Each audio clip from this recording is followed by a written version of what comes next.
Entre Perche et Beauce, le Loir qui vagabonde sous les frondaisons prend la pause à Alluy, au moulin de la Ronce.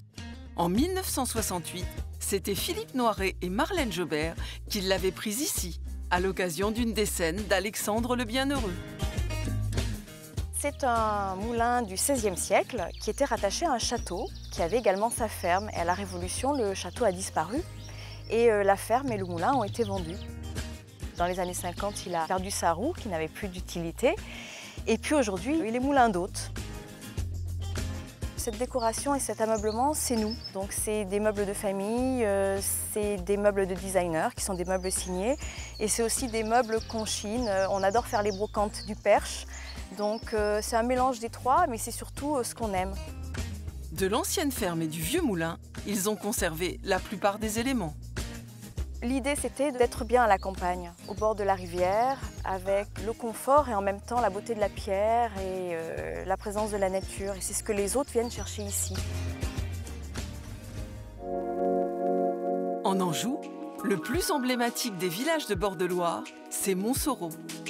Caroline avait réhabilité il y a quelques années un petit hôtel de charme. Après avoir créé les chambres, on a créé des petits appartements pour les hôtes, pour qu'ils restent plus longtemps ici dans le beau village de Montsoreau. C'est une prestation supplémentaire pour les hôtes. Ils peuvent venir passer une semaine, profiter du spa toute l'année. Nous avons créé une multitude de petits espaces. Ils peuvent se mettre au bord de la piscine ou dans leur petit jardin. Chacun a son petit espace à lui.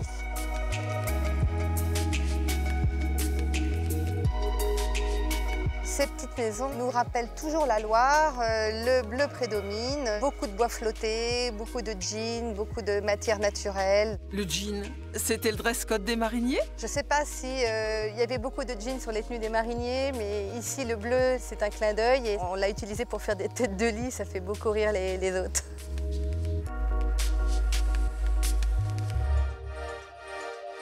Catcha a planté ses racines à la confluence de la Vienne et de la Loire, où les eaux se mélangent.